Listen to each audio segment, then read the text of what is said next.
Hello everyone. In this video, we're going to finish out chapter 3 and look at what we call demand, supply, and efficiency. And with these, we're going to look at some things that explain kind of our overall well-being in a society. So two key phrases that we're going to have. The first in this section is consumer surplus. And for this, we're going to look at what we might be willing to pay for a good minus the amount that we actually pay. So if you go on eBay, you get to enter the prices that you want to. You get to enter your maximum bid, right? And what eBay will do is it will keep bidding you up until you reach that maximum price. So if I enter a max bid of say $100 for say football tickets for a set of football tickets, but my winning bid was actually only $80. That is, this is my maximum willingness to pay. This is what I actually paid. So in this case, my consumer surplus is going to come out to be $20. That is, I have $20 that I would have been willing to spend, but I didn't have to. Graphically, and we'll see what this looks like in a couple moments, there's going to be that area between the demand curve and the market price. And our consumer surplus will often be abbreviated as CS. The other type of surplus we have is called producer surplus, and this will be abbreviated as PS. And for this, we're going to look at the price that we as a producer actually receive minus the price that we would have been willing to accept.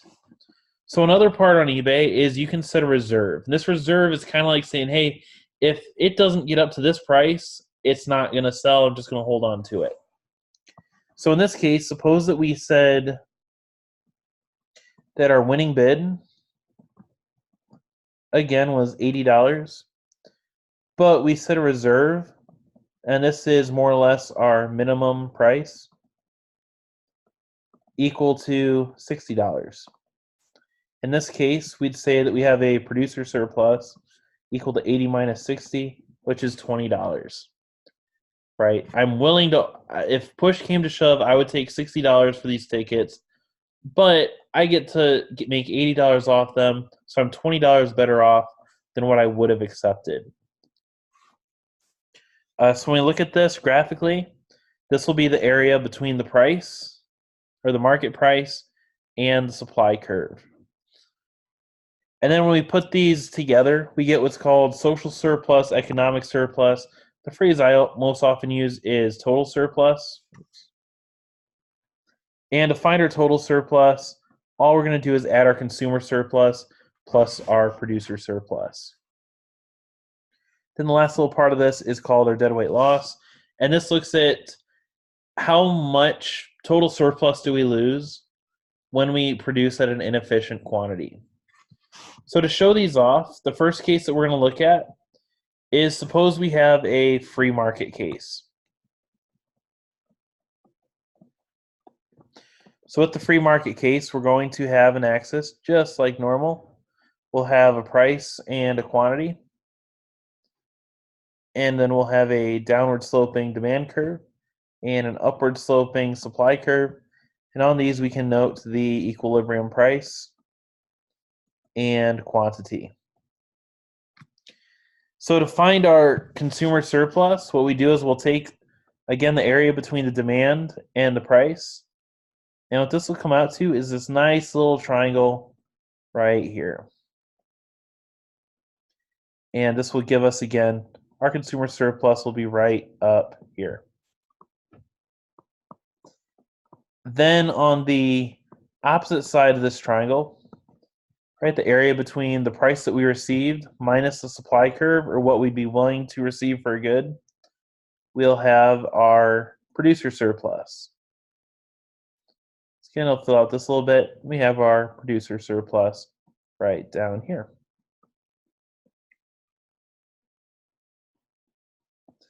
Then when we put these together, and I'll do this in, say, blue. We put these together. Right, we can add them up, and I'm going to try and make that look nice. If we add those up, we get our total surplus. And for sake that we'll see later, I'm going to call this total surplus in the free market. FM is for free market. The other case we may have is we're going to suppose that we have a price ceiling. So we'll have a similar start, right? We'll have our price and our quantity axes. We'll have a supply curve that's upward sloping. We'll have a demand curve that's downward sloping. Then we have an equilibrium price right about here, quantity right here.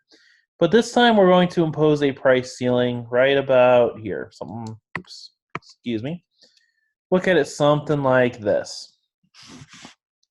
So when we impose this price ceiling, what we'll see is that we're going to have a shortage of goods. That is, our supply is down here. Our demand will be up here, or quantity supplied and quantity demanded. And when we have a shortage or a surplus, the lesser of QS or QD is going to be what gets sold. So in this example, if I have 5 water bottles to sell, it doesn't matter if 10 people want water bottles. I only have 5 to sell, so only 5 get sold. Similarly, on the other side with the binding price floor, if we sell 20,000 seats to a football game, but there are 80,000 seats available, it doesn't matter how many seats I have to sell, since only 20,000 get sold, that's all that gets sold. So what we'll do for graphing's sake is we'll draw a straight line up, and we'll draw another point right there. Because this is going to be the number of goods that get sold. So when we're finding consumer and producer surplus, we're going to factor that in. So when we think about our consumer surplus, we're going to see all these folks up here get to buy the good at the market price. So when we combine them together, we kind of get this backwards shape, upside down Nevada. And this area up here will be our consumer surplus. Right, and what we see happen as a result of this price ceiling is that the people who get to buy goods are better off, but those who don't get to buy any goods, well, they're kind of kicked out of the market. And then down here, we'll have our producer surplus. Right, our producers don't really care for price ceilings too much because they don't get to charge market price. Then between these two, if we add them together, right, we have this, I think it's called a quadrilateral. If we add those together here in blue, just like last time, this will be our total surplus. And I'll call it TS, total surplus to that PC. That PC is going to stand for price ceiling. Now, if we observe one thing, we have this, if we compare the free market one to this price ceiling, we have this triangle right here that got left out. And this triangle is going to be our deadweight loss. So when we're finding our deadweight loss, we kind of have 2 ways we can go about it. First, we can outright find the area of the triangle. And to do this, if you remember from geometry, this would be equal to 1/2 times our base times our height. Or we can find the difference in our total surpluses.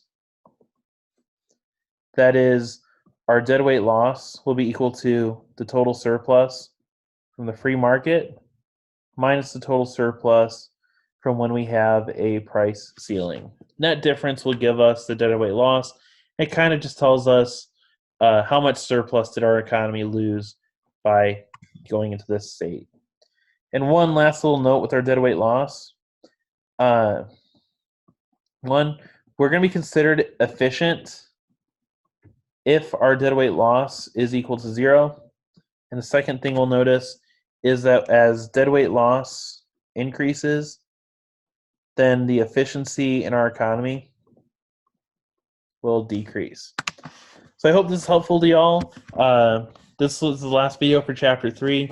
As you go through, if you need anything, feel free to let me know. Have a good day, and be smart, be safe.